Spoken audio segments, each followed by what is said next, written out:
Okay. You are not dressed modestly. Even though your garment isn't at your knee or over your arms, clothes should be. You have the idea that the garment doesn't have to be at your knee, but they're supposed to be. You are wrong. As the cold winds of winter sweep in, there's nothing like the warmth of a comforting cup to help you slow down and unwind. This is the season. Let Postum be your cozy companion.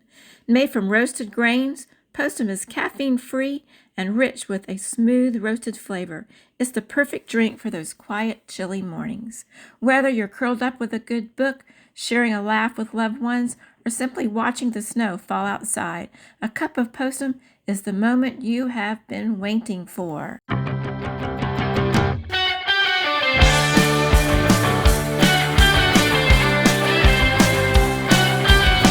Hello, welcome to This Week in Mormons, the Twin Sisters edition with your hosts, Ariane Smith And Tiffany Hales. Here for whatever month are we in? April? We're in April. It feels like May, but we're still in April. Oh no, we are we are a scant few days from May, but yes, we're feeling it. We are feeling it. We are feeling the effects Yes. of and we both have daughters who are graduating high school seniors in May, which just adds a whole nother level of chaos. It's a lot. Okay, and while we're on the topic of graduation, can we talk briefly about seminary graduation? Oh, okay, please do. Because now you have not been through this before. I have been through it several times. No. And for a moment, actually not for a moment, for about a month, I thought maybe I wouldn't be going through it because my daughter has not had the attendance of a seminary graduate. Wow. She has really struggled this year. The senioritis is bad and seminary is taking the brunt of it. Yeah. And, we were just laughing because she dug herself out of a very deep hole this week. Oh, no. How did she dig herself out of the hole? I really didn't think she was going to dig herself out of the hole, especially when she decided she wasn't going to BYU. She was going to Utah State. I was who cares about seminary? Uh-oh. So we got an email probably 2 months ago from the seminary secretary saying, hey, FYI, your daughter only has, 53% attendance. She needs to be up to 75 to graduate from seminary. And here is a link and some instructions that she could do some online makeup work to get her to make up for her absences, to get her up to 75. I was like, oh, that's so kind and lovely of her to think ahead and prepare, because I had no idea where she was at. I knew it was bad, but I had no idea. Okay, fair enough. So I approached said daughter and I said, oh, look at this. She sent you this lovely way to make it up. You should probably get started on that. And you know what she said? Mom, I have 2 months. She's like, I'll get the number up by going. She's like, every time I go, that number goes up. I said, okay. So you know what happened over the next 2 months? She didn't go? The number indeed did not go up. Because she didn't go consistently. The number indeed went down to 52% from 53% attendance.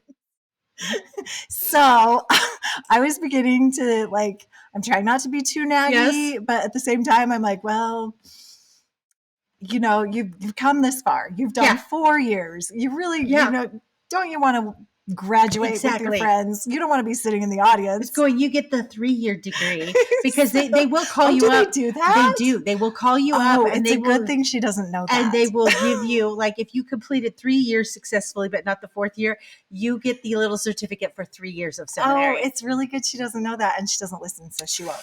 But it's okay now, because she had some downtime this week. They're doing state testing at the school. And they're trying to still make the seniors come to state testing at the school, even though they don't have to do state testing. That's not also been working out great either. But for some reason, she did go yesterday, and she spent her 4 hours in isolation of doing nothing while everybody else was doing state testing, working on her seminary makeup work. Well, there you go. I know. She came home and she proudly announced that she is on track to graduate from seminary. I did not think it was possible, but girlfriend did it. Okay. She also said it was not easy. Oh, well, it shouldn't be if you're going to skip seminary. No.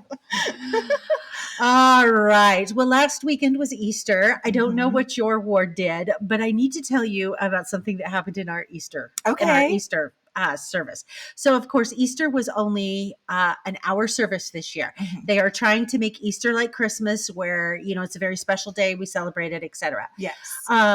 We ended up having to have a mission homecoming because just of scheduling, there was no other way that they could move it to. Ours last year was a mission farewell. I remember that.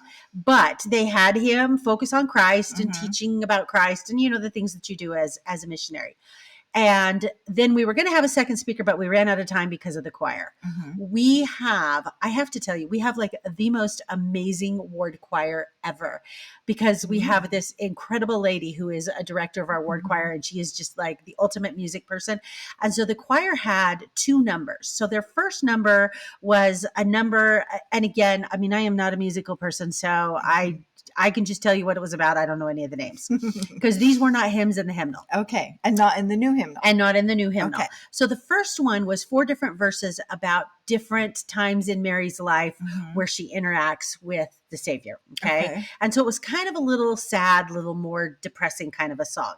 And the second song they sang was a very kind of, I don't want to say bombastic, but a much more like uplifting song. Again, I don't know what it was. It's not in the hymnal, but I loved it. Okay. So these 2 choir numbers alone took up almost 15 minutes, but it was amazing. But I have to tell you, so like the mission talk was great, but the choir, like that was the seal on the Easter deal. The choir did their job. The choir on Easter was Sunday. so fantastic on good. Easter Sunday. But here is the cherry on top. Okay. So sitting about 3 rows ahead of me is this adorable little 10-year-old boy in our ward. Okay. And he's very like cherubic looking. He has dark kind of jet black hair, and it's a little wavy and it's longer. It doesn't touch his shoulders, but it's longer. And he's just this cute kid. Well, he was so into the choir number. He had a yellow pencil, and he literally sat there in the bench and from his bench. And he was obviously not the choir director, but he sure thought he was the choir director during the whole second number. And like, he was so fantastic. Like he was holding notes out. Katie, my daughter, who's musical, was with me at church, and she was like, "Mom, that kid knows what he's doing." I mean, he was absolutely adorable. I do not know what I enjoyed more, hearing the choir or watching him. I love it when you get a little sideline entertainment. It was. I saw so his mom afterwards because she was up singing, and I said, "Oh my gosh, I am in love with your son." And I told her, what her son was doing, and she was one part mortified. I was like, "Oh, please don't be mortified. He was good." And she's like, "Yeah." She's like, "He'll come home and he'll tell Alexa to put on classical music and he'll direct it." Now, I'm not going to say his first name out of privacy reasons, but I am going to tell you what his middle name is. Amadeus. No way. That is so random. Isn't that so Are random? His parents his mom's musical. His mom is in the choir, but she's not. I mean, I wouldn't put her like, on the top list of musical people in my ward. I mean, I think she loves to sing, but I don't think like she has a I don't know, like but destiny. Anyway, so yeah, I was just like, well, he is appropriately named. So that was our Easter celebration, and he was, like I said, he was absolutely fantastic. I thoroughly enjoyed every moment of watching him. Oh, I love that. That's cute. All right. Now, I have to tell you about our ward activity. I've been waiting to hear about this. I teased this for you, and I said, I am not going to tell you the details until we actually record. I know. I'm anxious to hear. This was literally the funnest ward activity I have ever been a part of in we won't say how long, very long amount of time that I've been a member of the church. Okay. Since birth. So historically, what we have done is we have done dinner groups. And so for the last 4 years, I've been in charge of organizing dinner groups. And you put them in couples of, 4 to 6, and they go to somebody's house, and then we meet back at the church for dessert. It is a major pain because everybody signs up, and then they change their mind, and then you've got to shuffle people around. And this year I just put my foot down. I said, if you want to do dinner groups, that's fine, but don't ask me. I'm not doing it. So we decide to do a game night. And so one of the reasons we decide to do a game night, and this is just for the adults in our Okay. ward, was to get away from the dinner group thing. We have a lot of people in our ward who are single for a whole bunch of different reasons, or widowed. We have lots of widowed people in our ward. And so we wanted an activity for adults that felt less couple-ish. Yes. And I love that. and a game night Right. was where you just all come together, was Right. not couple-ish. Nobody's paired off. Nobody's paired off. So we did this as a retro game night. Okay. Going back to the 70s. Does this mean you played Clue? No, did not play Clue. Okay. So we picked 3 games. Okay. So we had, and I will tell you about the games, and then I will finish with the food, Okay. because I have to show you something about the food. Okay. Oh, So I the- hope you pulled out your Mormon cookbook. We did retro fare for the food, I will say, but I did not subject my ward to the Mormon cookbook. Darn. I promptly got online and went and Googled party food from the 70s, and I made Okay. party food from the 70s, Okay. much of which you would probably I was going to say, typically I bet you could find some of could- that in could your see retro Mormon cookbook. in a retro Mormon cookbook. So the first game that we played is we played bingo. Okay. And so on the bingo cards Classic. for the markers, we had little Tootsie Rolls, like the mini little Tootsie Rolls. And so we had our round tables out. So people were sitting at round tables. But it was kind of like a bingo with a bonus, because what we did is we had a whole series of questions. And so they would draw a number out, like B19. And then the guy who was the host who was in charge of bingo would say, okay, raise your hand if you have B19 on your card. And you raise your hand. And then he would say, okay, you get to put a marker on if you had a bicycle with a banana seat. Oh. And so okay, we that's had fun. we So had it's like get to know you bingo. Exactly. And so we Okay. had all of these like retro questions, and they weren't just from the 70s. We had 70s, 80s, and 90s, because we do have people in our ward that were not alive during the 70s, and we do not want to exclude them. We want to be inclusive. Okay. So that was our first game. Okay. Our second game was Family Feud. I love Family Feud. Now, let me tell you how Family Feud came about. So this activity was being discussed in ward council, and probably someone from the missionary committee piped up and said, I don't know, I wasn't there, said, oh, whatever we do at the game night, we need to do a game that involves like family search and a family search activity. So I get the message that I'm supposed to involve a family search activity Okay. at my game night, my retro game night. I'm a little salty about this. Challenge accepted.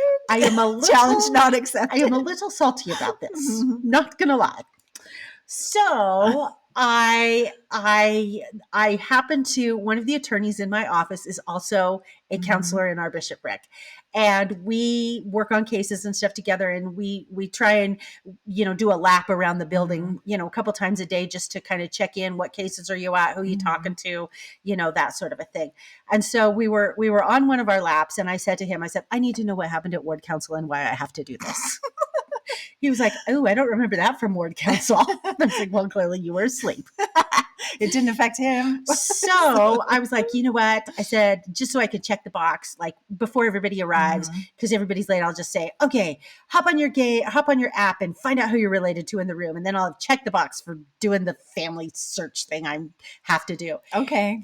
And he said to me, well, you should play Family Feud. And he said, and you should select your families based on who you're related to in the family search app. Oh. And I was like, that is brilliant. That's actually genius. That is so brilliant. That's the best way to pair people up. It is the best way to pair Because people then up. they're excited, like, oh my gosh, we're related. So then I went and found myself a Family Feud game that we could play digitally. Okay. So I had the app on my iPad, and we cast it onto a television. Right. And so we had everybody find their relatives, and I picked one person. I said, okay, you're the team captain. Who are you related to in this room? And he said who he's, some of the people he's related to. And I called him up. I'm like, okay, you're a team of 5.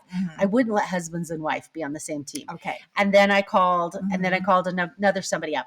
The online version that you play like this is a little bit different. It's not like it has the same concepts. It has all the music and everything in the app, but you have to play it somewhat differently. But it was a blast, and we had a totally fun time. Okay, that's so fun. The third game that we played is Okay. we played Name That Tune. Okay. So I took my Amazon Music subscription, which has all sorts of subcategories like yacht rock, 70s pop, 80s pop, 90s country, and I created 12 categories. And again, I had this on my iPad and I cast it onto the TV, because on the TV you can see the name, the artist, the first lines of the song. And so the audience could see the TV. The people were standing next to the TV, so they couldn't see the TV. And I had two buzzers. So I divided the room in two. I gave them each a sheet to figure out who was going to come up in each category. And then we would call out the category and they would come up and they would hit the buzzer, and you got a point if you could say the name of the song, a point if you could say the artist, a point if you could say the first line of the song, and a point if you danced while you did it. Ooh. So, and the team that won, guess what their prize was? What? Pop Rocks. Oh, nice. So okay, this sounds like so much fun. It was really fun. And the other thing too is we encouraged people to dress up. And so we had all sorts of retro wear, which was so fun too. And we had a costume contest for that. Oh, fun. So now we have to get to the food that I served. Okay. So I did 7-layer dip. Okay, yes. Classic. I Classic. did deviled eggs. Okay. We did pigs in a blanket. Oh, yeah. We did, I did Hello Dolly bars, which you have a graham cracker crust, and then you put coconut and chocolate chips and sweetened condensed milk and nuts over the top. And then I did no-bake cookies. Oh, yeah, those are retro. We had Jell-O jigglers. Jigglers! We had Jell-O jigglers. And I have to tell you, you know how I am about Jell-O and ward parties. The only acceptable form of Jell-O at a ward party is a Jell-O jiggler. Okay. So we had Jell-O jigglers. Then for our beverage, we had the classic lime sherbet punch. Oh, yes. So I have to tell you, so I had water, and then I had lime sherbet punch. So I wanted little punch cups for the lime sherbet punch, because I didn't want, lime sherbet punch, a little goes a long way. Yeah. You don't want a whole big. You want a tiny cup. You want a tiny cup. Yeah. So I run to the dollar store. I get cups that are like, the punch type of cups, put them out on the table. Everybody's going through the line. And then somebody comes up to me and says, "What's with the cup?" This is the cup. For those of you who are on YouTube, you can see the cup. What is with the cup? Let me explain the cup to you. It is a plastic cup that looks like a punch cup, but there is a cup within the cup. It's almost like the cup inside the cup looks like the size of a sacrament cup. Maybe a little bigger. These cups are for shots. Oh, they are? I had no idea there was such a thing. I had no idea that you could buy a cup where in here you'd put a little bit of alcohol, whatever your teaser is, and then drink the whole thing. Oh, no, Mormon girls don't really know Mormon that. girls don't know this. And let me tell you, in a dollar store all stacked together, you have no idea. I know what a regular shot glass looks like, yes. A little shot cup, but I've never seen a double. This is a double. So yes, Tiffany showed up at the Mormon party with shot cups for her lime sherbet punch. For your lime punch. So let me tell you what ended up happening. Jell-O. Those Jell-O jigglers went in the shot thing. No. And we did Jell-O shots. Oh my gosh. Well, this is amazing. This is revolutionizing the ward party.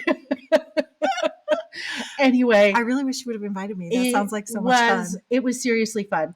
Maybe I'll be brave and post a couple pictures on the TWIM Facebook account of my party and my Jell-O shots. I want to see a picture of the green punch combined with a Jell-O shot. Yes, I definitely have one. The jiggler and the green punch as a substitute for a shot is the most classic Mormon-y thing I've ever heard of in my life. Well, I have to say, the person who came up with the idea was said counselor in the bishopric that gave me the Family Feud idea. All right. Okay. Anyway, so yes, that was my party. Oh, that's so fun. So I believe we are on track to do this again, probably next year because it was so successful. Well, I want to come next year. I will invite you next year. I think maybe we might do the 80s next year is what we're thinking. Fun. So I've got some ideas in mind for 80s games I want to do at my 80s parties. So start working on your 80s costume. Okay, so fun. Speaking of which, I didn't show you. I got my husband to dress up. I never get my husband to dress up. What decade? From the 70s. He did 70s. He pulled out his white temple pants. So he wore his white temple pants. Ooh. Then he had this silk shirt and these gold chains. And his hair, he subsequently cut his hair, but his hair was What? really long. Oh, I definitely need to see a picture of Our this. daughter said, "You look like you're out of Saturday's Warrior." I definitely need to see a picture of this. Anyway, it was epic, I have to say. So funny. All right. Okay. Well, you have made us a postum drink tonight. I did make us a postum drink. I told you I was going to make something new and different. Okay. And I will tell you what, it is new and different. Okay. So this is a boba. Have you ever had boba? I've never had boba. If you have teenage girls in your house, you know what boba is. Okay. Well, the youths crowd are into boba. What is boba? Boba. So they're like those little jelly balls. Okay. And they put them in the bottom of drinks. Okay. And the drinks that my daughters have tried are usually like fruity juice drinks with these fruity boba things. Okay. So I found this boba at Trader Joe's. It's like a brown sugar flavor boba. Okay. And so I thought, well, we'll mix it with the postum and see. This is not a sugar-free drink. Now, is this regular postum or chocolate postum? This is regular postum. Okay. The boba from Trader Joe's, which is like brown sugar flavored. And then, of course, I put my coconut creamer in. Okay. Because I don't make a drink without coconut creamer. It's very true. So take a sip. Okay. Get some boba. The boba might throw you off because I don't know if you're like me, but I have some texture issues with boba. I have not caught on like my girls have. That is different. It's different. It's I don't know. I don't know if I'm loving the boba. I think it's a texture thing for me. Although one of my girls brought home, because I've always been like, ew, no, gross. No jelly balls in the drink. Yeah. But one of my girls brought home one recently and it was fruity and it was really good. So I was like, maybe I do like boba. Okay. Well, I can definitely it's interesting to have the brown sugar with the coconut creamer. This almost tastes a little Christmassy to me. Oh, yeah. So, yeah. There might be some cinnamon in the brown sugar boba concoction. I think there is. From Trader Joe's. Okay. You know what? I legit don't mind this. Oh, it's growing on you. It's growing on me. I think I can deal with the boba. It's different. I would like to try it in a fruity drink. I would like a fruity version of the boba. Okay. Trader Joe's only has this brown sugar boba version. Well, I think this is an excellent use of your postum. I know. It's something different and new. It is something different and new. It's a way to use, because when you get the Trader Joe's boba, it just comes in a little packet and you defrost it. And then you're supposed to add it to whatever drink you want. If you have like a tea or a fruit drink, or they said milk. So it's like, I was like, oh, I'll add it to postum. All right. Well, thank you very much. I really do not mind that at all. And thank you to Postum for being our sponsor. The flavor is good. The flavor is actually really good. Texture is questionable. Okay. I but that's a personal, that's like a personal thing, whether you like that texture or not. Okay. All right. Before we get into news stories, I have 3 different updates tonight. I need to do an update on our Caldwell Temple podcast. I need to do an update on Extracted because we talked about that last time. Yes, my new favorite show. And I need to do an update on the garment changes. Okay. Oh, yes. So Caldwell Temple, we did kind of a mini podcast a couple weeks ago, just some thoughts and feelings on the speculation. As we do. And we got called out on a couple of things that we misspoke on. And I was legit happy that people let me know this. So first of all, I had speculated that they were looking to build within the city limits of a city so they could hook into city water and sewer. I assumed that the Meridian Temple was in the city limits. The Meridian Temple technically is not in the city limits. They actually built that in the county, which means they had a sewer and septic system with the Meridian Temple. So apparently they're not opposed to Apparently they are not opposed. And the 17-acre site that we tagged in Middleton is in unincorporated, it's not incorporated, it's in the county. So the issues that some of my developer friends may have had with the city of Middleton, they would not have to deal with if they develop it in the county. They would go through the county. Okay. So now it is adjacent to Middleton city limits. So Middleton would get to, give their input to the county, but ultimately it would be up to the county. Also, the Meridian Temple site sits on 16 acres. Which, again, we know that they own 17 acres in Middleton. So I don't know. Again, we're speculating. Still a promising possibility. But that also means that my idea of over off of Old Highway 30 by Purple Sage could be a possibility as well. Okay. So, Well, we'll anxiously wait to see. And then I had said that I thought the Burley Temple was smaller than the Twin Falls Temple. Alas, I was called out on that. The Burley Temple is actually 7,000 square feet larger than the Twin Falls Temple. Oh, really? I had no idea. One of our listeners called me out on that. So pardon my ignorance. The Burley Temple is 38,000 square feet. Interesting. And the Twin Falls Temple is 31,000 square feet. Which city is bigger, Burley or Twin Falls? I don't even know. believe Twin Falls is bigger than Burley. Huh. Anyway, so thank you for those corrections. We will probably be continuing to talk about the Caldwell Temple ad nauseum. Sorry. Okay, the show Extracted. Okay, I picked this as my favorite thing last month because I was so obsessed with it, and there are some local guys that are on it. And it turns out one of the local guys that's on it. Yes. But you didn't know this when we were talking about it. I had not watched the show and I didn't know it. And again, several of my friends listened to the podcast and my phone exploded with several of my friends calling and texting going, "Don't you know Austin Legg? That's who because of course I know Austin Legg. He was in my ward, but because I hadn't watched the show, I didn't know he was part of the group that was on the show." Right. So. Well, and anyway. I didn't know his wife is the daughter of somebody that's in my ward. Which is hilarious. I love his wife. His wife is fantastic. I probably know her better than him. But I love her mom. So well, then the apple doesn't fall far from the tree. So anyway, it was a great show. Its season finale was this week. So if you haven't watched it yet, highly recommend. And it was so entertaining. Have not watched it, but I got online today, so I know what happened. So I won't spoil it. I won't spoil it either, just in case somebody hasn't watched it.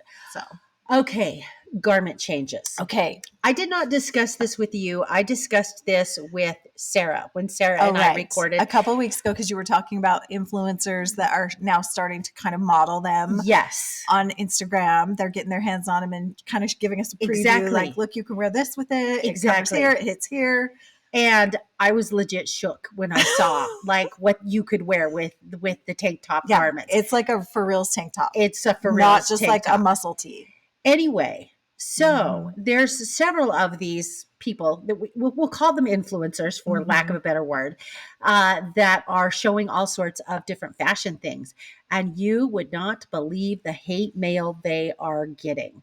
So the one that I specifically talked about last time, Modest Shopping, that owns her own clothing line, got online and did a video. And she talked about how she got a direct message, someone saying, "Well, I work at church headquarters and you're, and just criticizing her for all of this stuff she was doing." Because she said, "I've been online for a long time. I usually have a thick skin, but this one really got to me." And it has just set off this firestorm of controversy. And so I have screenshotted a few of the comments because I just want to talk about them because I don't think this is going to die anytime soon. I know. I think it's going to get worse before it gets better. It's been really interesting to watch as a fly on the wall. Yes. So this is a comment. "I get that the garment styles have changed over the years, but what's hard for me is how strictly we were taught not to show our shoulders, sometimes even shamed for it, only to suddenly shift without explanation. If modesty standards were supposedly eternal truth, why wasn't this addressed? It's not just about the change itself, but it's about how it impacts those of us who were held to the old standard so rigidly." Yes. So this is a comment I'm seeing a lot. People are really mad about it. Yes. I get valid feelings. Yeah, I get it. I get it. The other common theme I keep seeing that people are very angry about in the comments and online is people are mad that they're getting these. Yes. Really angry. Because most of them are getting them because they have a friend or a family member that lives in Japan or wherever. And so they'll mail them some. And so people are really come for them how dare you? These are supposed to be for those members first because they are in the hot climates. And I have even seen somebody online that said they're just testing them out in the hot climates. So you shouldn't be wearing them. And after they're done testing them out, they're only for people who live in the hot climates. They're not for us. And I'm like, well, that's not exactly true. So I get the sentiment behind it. It would actually be really sad if all of us in the US depleted all their stock of these poor people in sweltering climates before summer. So I get the sentiment behind that. I've also seen somebody else going, why is the church sending these to influencers? They don't need to send these Right. to influencers. I'm like, oh, honey, trust me. They're They're not. not sending them to influencers. They are not. They are low on the list of priority, but they have their ways. I can't. Okay, so as much as I'm like, oh, I get it. They really shouldn't be taking them from the hot climate. I am not going to lie. If we had a brother or a sister on a mission in Japan, I would not hesitate to call them up and be like, Oh, yeah. one pair. Just give me one pair. Just one. Exactly. So, Exactly. I don't want to wipe you out, but one pair. But if everybody does that, it does wipe out the supply. So I get it.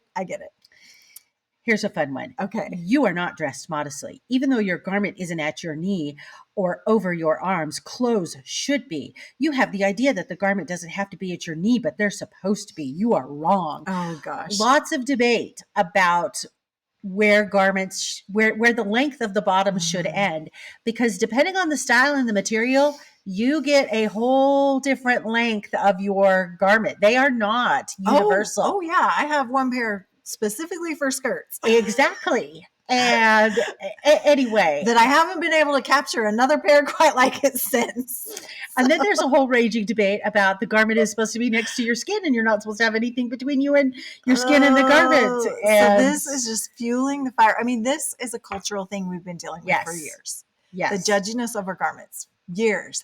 I think that I naively was very hopeful that the sleeves coming off would maybe take that away, not completely away. Yeah. But to a degree that would help us not be so like, you'd be less able to tell, right? Who has them on, who doesn't have them on. But these comments are making me lose my faith in humanity. Not in humanity. It's making me lose my faith in our ability to not be judgy. Exactly. And I think this is a very, very bad sign for what is to come. I think it is when these hit America. I think it is. I don't think this bodes well for a smooth transition. No. So I really don't. That worries me. I really don't. I mean, we know that garments have changed over the years. And at one point in time, they were long sleeves to your wrists and long sleeves to your ankles. And then they got shorter. Did they have this discussion then, or was because they had no social media, they really weren't discussing this? I mean, I would love to know. I would love to know as well. I bet they were discussing it amongst themselves in their little sewing groups, bees. But nobody will ever know because it was never documented or written down. It was just the little. Exactly. Anyways, I don't know. I saw this other influencer today. She's like a pretty. I don't know how to describe her. She's very, I don't know how to describe her, but she's a fashion kind of influence. She shows a lot of like, you can wear this with garments like before the sleeveless. Yes. She has not gotten her hands on the sleeveless garments, but I guess she's getting a lot of questions because I saw her, she did a post that said, everybody keeps asking me how I feel about the new garments. And her reply was, when people ask me that question, I just think the garment is about our, covenants with the Lord, and that's all we should focus on. That was kind of all she would say, which I get. But also to me, it came off a little bit like, well, you shouldn't be talking about that. We should just be focusing on their purpose. But I'm like, there is no way to not like, I get that is their main purpose. Yes. Is a reminder of our covenants. Yes. And remind us of the Savior and the temple and the covenants. But when it is something that you're wearing every single day and there are practical sides of it that have to be dealt with, you also have to have room for like a practical conversation. Exactly. And a conversation about fashion. Yeah. I'm never going to like dismiss someone for like caring or discussing fashion in regards to their garments. Exactly. It's a big deal. I mean, I know some people might think it's not a big deal, but it is a big deal, especially for women. I know it's not so much for the men, but and I should say not for all women. I mean, some women don't, really could care less what they wear, that their clothing is more about practicality. Right. That has never been me. And I blame that squarely on our mother. That blame lies on Hertha's feet. I have always loved clothes. I have always loved fashion. Our mother loved clothes. Our mother loved fashion. And so as a result, that has made the garment sometimes quite challenging for me. Mhm. I completely respect those women who have all these spiritual feelings about garments and whatnot. That has never been me. Right. That will probably never be me. And you know what? That's okay. That's okay too. Yeah. You're still making it work. I'm still making it work. So You can make it work with a good attitude or with a I don't get it attitude, Yeah. but you're still doing it. Exactly. So, like I said, um, I think that we, I mean, this has really risen to the surface in the last Mhm. month because a lot of the influencers are now Yeah. showing summer options, and granted, they are not going to be available until the fourth quarter in America. Mhm. But I fear it's interesting because when they made the announcement last fall, I just kind of was like, oh yeah, okay, whatever. It Mhm. seems so far off, and now reality is quickly marching towards us, and Mhm. I think we are going to see a lot more hate and discontent. There's a storm a brewing. There is a storm a brewing among the women. But I really hope that we ladies can get it together. Exactly. And just let each other be. Let each other Exactly. wear whatever garment that you want to wear. Let each other feel however you want to feel about that garment that you're wearing Exactly. or not wearing. Or Exactly. and just love each other. Exactly. So that's our hope. That is our hope Yes. for our community. That is our hope. All right. Well, we are 34 minutes into this show and we have not done one know. actual news story yet. The garments. Every time we have to talk about garments, it I sucks know. up a lot of time. Okay, well, let's do some news. I did tell Kurt that this was probably going to be a little supersized tonight because I knew we had a lot to talk about. Yeah. So, okay. Well, first headline story of this week is the First Presidency expressing their condolences following the death of Pope Francis.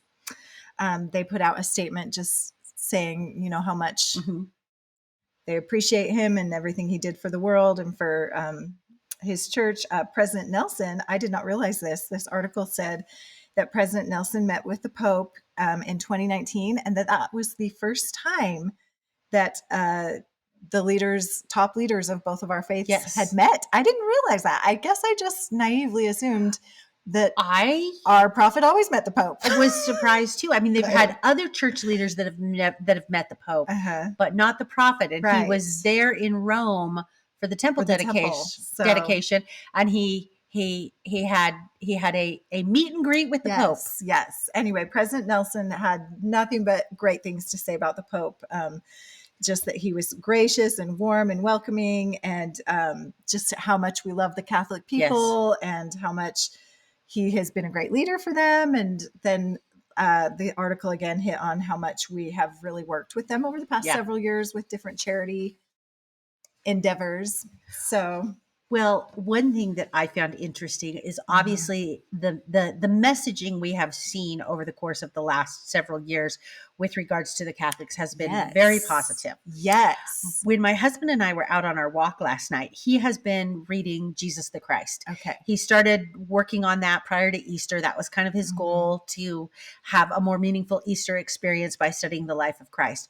And so last night when we were out walking, he was telling me, I guess the section that he was in that day was the whole section on the Catholics. Rails on the Catholics. Yes. My husband and I were talking about it this week too, because I said, I was just mentioning how when I was a young 20-something student at BYU, there so often in classes, return missionaries, boys, typically boys who had been on missions and come back, would always joke or say that like the Catholic Church is the great and abominable church. Our dad said that. like this was a frequent thing. Yes. Our dad said that Our too? dad said that too. Oh my gosh. In fact, I think I have some mission letters because he served in Peru, which was very much a Catholic country. I think I have some mission letters when I read through his mission letters that have that in it. That's interesting. Yeah, I would hear boys joke about this all the time at BYU. And my husband was like, oh yeah, totally. And he said, it's that book that was like in the 90s, if you were a missionary, that was the book you're reading. Exactly. On your mission. And he's like, that's where it came from. That's exactly where it came from. That's so interesting because you don't hear that anymore. No. Like you do not hear that rhetoric anymore. You hear exactly what we heard from President Nelson in 2019 is, we revere their leader. He is a wonderful man. We're glad that we can work together. And President Nelson was saying, we want to focus on, our doctrines are very different, but let's focus on the things that we have in common. And that's what they were doing, was focusing Right. on the commonalities. So yeah, another example of how the messaging, I mean, our messaging on modesty, that's what we were talking about with the garments, has dramatically shifted, and our messaging on Catholics has dramatically shifted for the better, I might add. Yes. I agree. For the better. All right. University of Utah. This was interesting. This kind of just came out this week. University of Utah is now accepting missionary service will get you some credits at the U, and like significant amount, 12 credits. That's a semester. That's a whole semester. Yeah. So not just missionary work, they're also counting other service opportunities. Well, you don't have to do just a language mission. Yes. You could do an English speaking mission. Any service mission or counts as service, and also like being in the Peace Corps. They said other service counts too, not just a mission, but they now have there's a process you can go through to apply to be able to get these credits. And I was like, well, that's even more than BYU will give you. I think BYU only gives you language credits, right? Exactly. And that's only if you happen to learn a language and test out of it. So I am wondering if the U is trying to entice more members to come, and they are dangling look, we'll give you credits. I don't know. That's a pretty sweet deal. That's a pretty sweet deal. I think BYU should jump on board. It will be interesting to see if any of the other Utah schools follow. There are lots of members who go to Utah State, and there are lots of members who go to Utah Valley University. Yeah. So that will be very interesting. Yeah, it will be. All right, let's talk about the Boston Marathon. Okay. We are going into a little bit of a sports tangent for our next three stories. Your favorite runners. My favorite runners. So, of course, if you followed us during the Olympics last year, we talked about Connor Mantz, Clayton Young, and Rory Linkletter. Now, these are three BYU athletes, or rather former BYU athletes, and they are coached by Ed Eyestone, who is the BYU track and field coach. And I cannot remember where Rory Linkletter finished in the Olympics, but Connor Mantz finished 8th and Clayton Young finished 9th. And they are training partners. And they, for the last few marathons that they've run together, they have consecutively finished. Connor has beaten Clayton, but they've been right neck and neck. Close, yeah. Very close. So all three of them were running the Boston Marathon. And so there is a whole story. Due to time, I'm not going to go into all of the details of it, but all of them are the guns go off. They're leading the pack for the first 22 miles or so.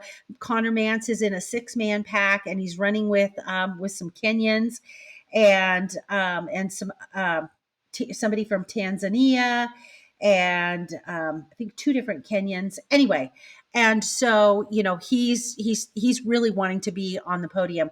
And then as they get close to the end, he ends up finishing 4th. He's 4 seconds behind the guy, but this was his highest marathon finish ever. And so he finishes 4th. Okay. Rory Linkletter finishes 6th, and Clayton Young finishes 7th. Wow. 3 members of the church, 3 BYU runners, all in the top 10. And Connor Mantz was obviously the top American, and now holds the second best record by an American for a marathon finisher. Wow. And he's young. He has a lot of life left in him. And so it is just so fun to watch these guys. And there's another story that the Deseret News did as well on Connor Mantz. Last time he ran the Boston Marathon was 2 years ago in 2023. Didn't run it last year, was in Olympic prep last year.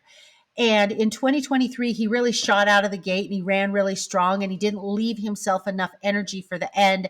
And he really limped along at the end. And he talks about how that marathon experience, that was only his second marathon, really colored all of his other marathons, because then he was less hesitant to go so aggressively out of the gate and wasn't as aggressive as he felt like it could have been in other marathons that he's run, and that really just kind of messed with his head. So he felt like he had really something to prove in the Boston Marathon. Ed Eyestone says the Boston Marathon course is the hardest course, or at least he thought it was the hardest course till he took those guys to Paris last year for the Olympics. And he's like, well, I found a course that's harder. Anyway, so that is just really, really amazing. Distance running, BYU has really eclipsed the University of Oregon, who used to be the premier school for distance running. It is now BYU. And I have to tell you, Ed Eyestone is sporting a new accessory. He has a mustache. Oh, he does? He does. Oh. It's not my favorite look, Brother Eyestone. Well, you can have a mustache at BYU. That's very true. You just can't have a beard.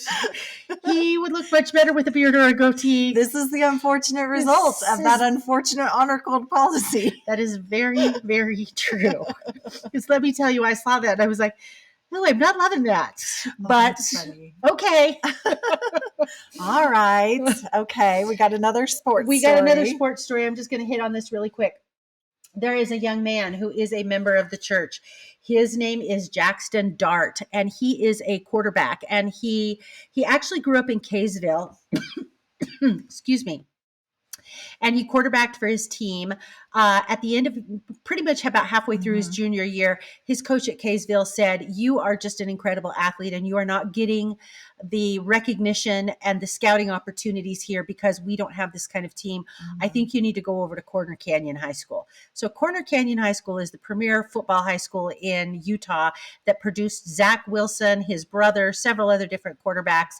And so this Jackson Dart actually had an aunt that lived in the Corner Canyon district. So he moves himself to the Corner Canyon district, lives with his aunt, and played football, did amazing things for Corner Canyon, got recruited by USC. He went to USC for a couple years, wasn't getting the kind of playing time that he wanted, ended up with his senior year at Ole Miss, had a great season at Ole Miss, and he went into the NFL draft today, and he did get drafted, first round draft, and he is actually going to the New York Giants.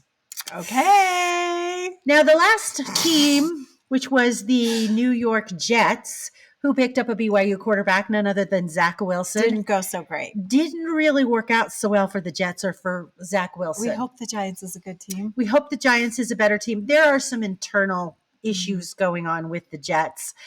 So I hope that the Giants is a better fit. I do recall when Zach Wilson got drafted, one of the things was the New York media is going to eat you alive.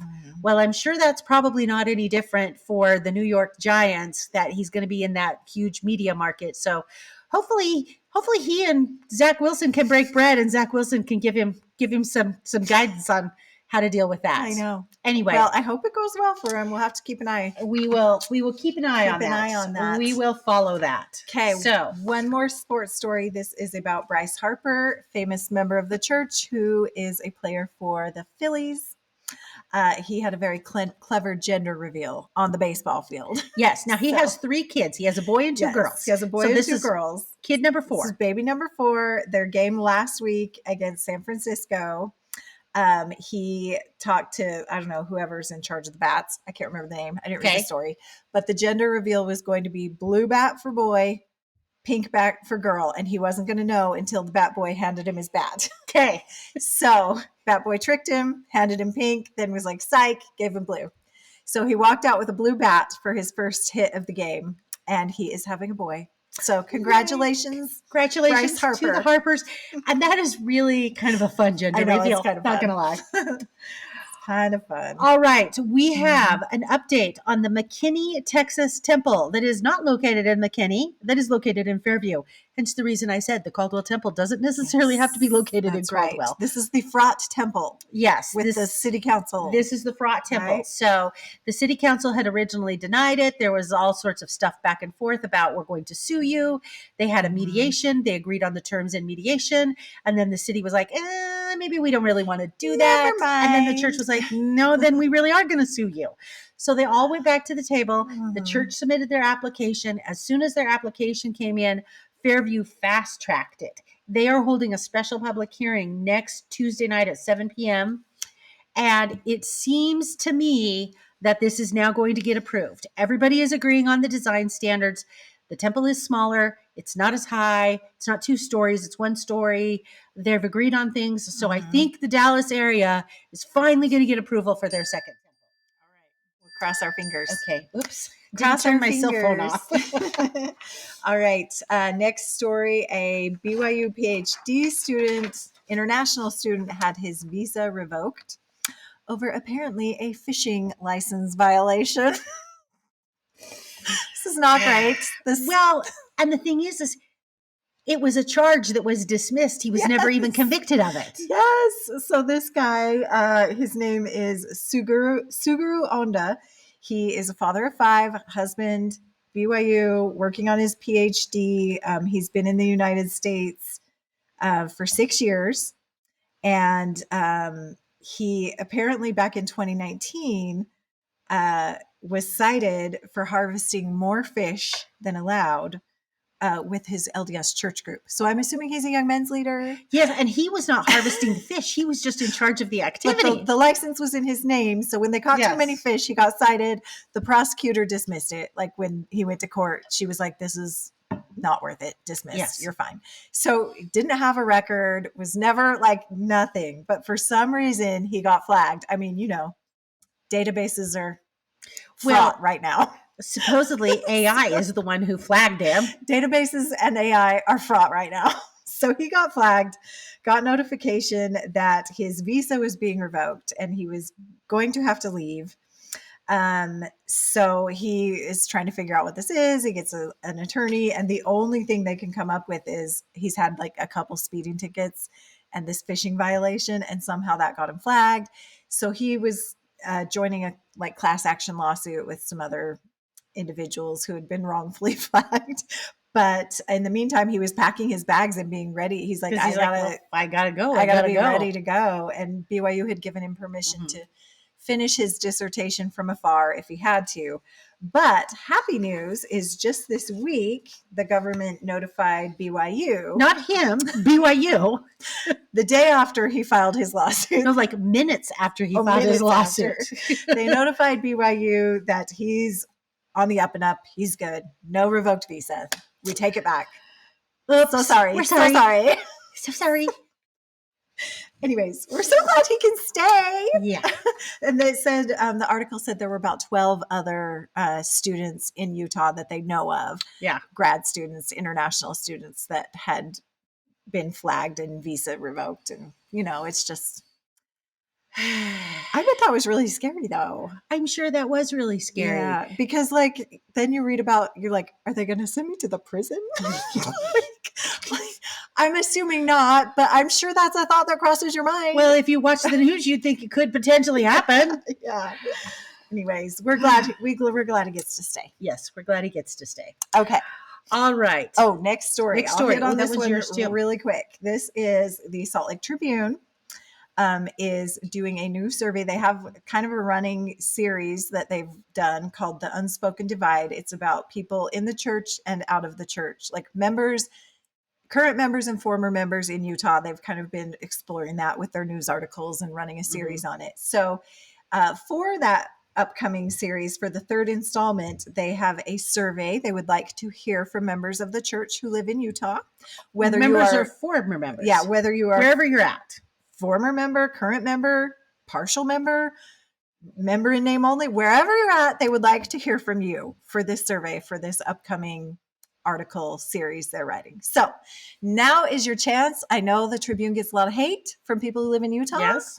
If you would like to voice your opinion as a faithful member of the church or not, now is your chance. You can hop online and fill their little survey out. Go fill out the survey if you live in Utah. All right. We have another win for the church on a tithing lawsuit. This was kind of a win on a technicality. The attorneys in this case were attempting to bring a class action lawsuit on behalf of plaintiffs in, I think, 6 different states who were saying, we were duped. We thought our tithing was going to X, Y, and Z, and they were basing this on everything that came out about Ensign Peak. We thought our tithing was going to X, Y, and Z, and it wasn't, and so we were duped. And so these attorneys were trying to put together a class action lawsuit. So this wasn't about City Creek like Huntsman. No. This was the Ensign this, and I think some of the Huntsman stuff was about the Ensign stuff as well. Okay. Anyway, so they, like I said, they were that was their beef. I have to tell you, in a class action lawsuit, the only parties who make any money are the lawyers, not actually the people, but I won't go into the technicalities of that. Mm-hmm. Anyway, the lawsuit ended up getting dismissed. Not on the merits, which some people are somewhat disappointed about because they wanted a ruling on the merits. Mm-hmm. Again, we have a ruling on the merits on Huntsman's case. But again, there's still a lot of squishiness and gray areas. Mm-hmm. It was dismissed because the judge found that the plaintiffs waited too long after the explosive leak from the IRS whistleblower to file their case. And they had a 3-year statute of limitations that they missed by about 9 months. Okay. So, all right. Anyway, kind of interesting. Okay. All right. We would be remiss tonight if we did not. Well, we're going to do a Mormons behaving badly, but we're not putting this story in Mormons behaving badly. She's already been there. She's already been there multiple times. This is a news story. And we would be remiss, excuse me, if we did not discuss the verdict in the Lori Vallow Daybell case. Not the Idaho cases. This is the Arizona case. She has been on trial in Arizona for the murder of her husband with the charge of conspiracy, with the idea that she conspired with her brother to murder her husband because she believed that she was the beneficiary of a $1 million life insurance policy, which was then going to go fund her life with Chad. Right. So she chose to defend herself. She did not want to have a lawyer. Which I hear was quite comical. I didn't watch any of it. I'm Lori Vallowed out. I completely understand. I will say she is not the worst pro se person I have ever seen in my life, but she's certainly not the best. We are going to give the judge a gold star for patience. Okay. The judge was very, very, very patient with her, did a good job of explaining things to her. We like the judge in this case. Okay. Couple of interesting things that came out in this case. There were, of course, lots of text messages. This is a message that she sent to her brother that she said this was 2 days before Charles was killed. Thank you for standing by me. It's all coming to a head this week. I will be like Nephi, I'm told, and so will you. Oh no, we got another Nephi. I don't like it when they quote scriptures in courtroom. They were justifying the killing of Charles. No. Like Nephi killing Laban. That's very problematic. It is very problematic. And then there was one funny thing that I just kept hearing the prosecutor say. And I'm like, I don't think you paid attention in the Idaho case. So after Charles ends up deceased, and Lori goes to collect the insurance and discovers that she is not the beneficiary. She sends a text to Chad, and she says to Chad, he changed it in March, so it was probably Ned before we got rid of him. And so what the prosecutor kept saying is, look, was it Chad or was it Alex she sent this to? I thought it was Chad she sent this to. Anyway, the prosecutor kept saying, look, she talks about before we got rid of him, this was a conspiracy. They were planning it. And I got to thinking to myself, okay, Ned was a zombie that was inhabiting Charles, and they were trying to get rid of that zombie. And so I read this text message as, he changed the life insurance policy when he was Ned, and then we got rid of Ned because we cast the zombie out of Ned. Again, if you watch the Idaho trial, we cast the zombie out of Ned, and when he was Charles, he never bothered to change it back. That was my recollection from the Idaho trial. I could be completely wrong, but it doesn't really matter because okay, she got convicted. So when they cast the zombie out of him, that was not by killing him. No, that was a separate thing. This is so bizarre. You don't cast the zombie out by killing. Well, they did with the kids. But they had seances and whatnot where they were casting zombies out. And then I think they had to kill him if the zombie didn't leave. But my recollection was that Ned was a zombie and they cast him out. But again, I could be totally wrong. So bizarre. But in any event, she's guilty. Her next trial is conspiracy to commit murder of her nephew, Brandon Bardot, which that starts here quite shortly. Also in Arizona. Now, she will not be sentenced on the killing of Charles until after her trial in the Brandon Boudreaux case. Okay.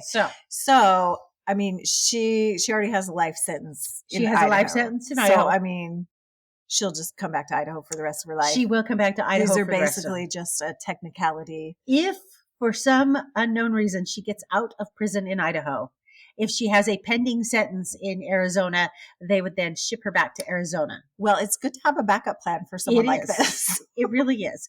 Because a lot of people have been saying, isn't this a waste of time and money? She's already serving life. Well, that's very true. She is already serving life. But if for some unknown reason her life sentence got overturned and she was released, they would not release her. They would ship her to Arizona. All right. So that makes sense. All right. Mormons behaving badly. Oh. Now we are done with news stories. This one is wild. This one is totally wild.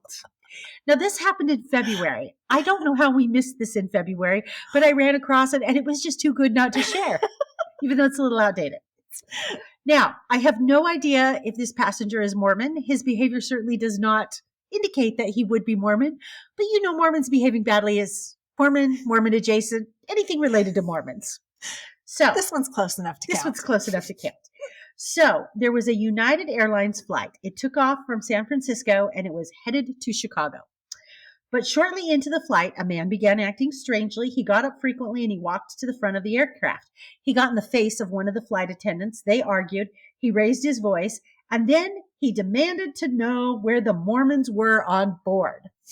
He wanted to have a little head count of the members of the church. Show me the Mormons on his airplane. Now, I can't imagine on a flight from San Francisco to Chicago O'Hare that you're going to have a big crowd of Mormons on your flight, but you know, what do I know? Probably one or two. Anyway, it escalated. Several passengers had to rush out of their seats, help the crew pin him down. And then they had to divert to Denver and get him off the airplane and then continue on. It says it's not clear whether the passenger was a Mormon himself. Many members of the Church of Jesus Christ of Latter-day Saints, referred to as Mormons, do not drink alcohol. And this passenger was apparently quite inebriated. So maybe he needed a blessing. That's what I was thinking. Maybe he's like, I want to know where the Mormons are. I need a blessing. Or maybe he just wanted to learn more about the gospel. Exactly. It's a long flight. Can you teach me a couple of discussions? It's every missionary's dream, right? It really is. Well, they're probably not with an intoxicated man. All right. Well, before we move on to favorite things, I have a treat for us to try tonight. We haven't done this in a while. Oh, we like a good taste test. Okay. I saw these at the grocery store and I had to pick them up. They are Hostess cupcakes. And you know, we love a good Hostess product. Yes, we do. This is a frosted sugar cookie cake. Like the pink sugar cookies. Like the pink sugar cookies. The classic pink sugar cookie. You know, you buy a chocolate Hostess cupcake and it's got the chocolate frosting on top and it's chocolate cake and it has the creamy center. This appears to be vanilla cake with pink frosting on top, like a pink sugar cookie, and a vanilla center. I'm suspicious. I don't see how this is going to taste like anything but a cupcake with pink frosting. But I will try. Let's open it up here and let's give it a try.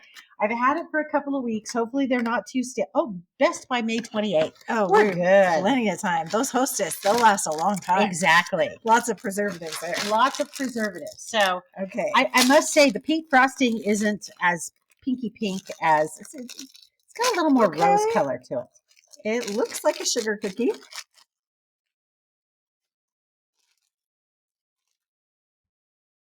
It tastes like a Twinkie.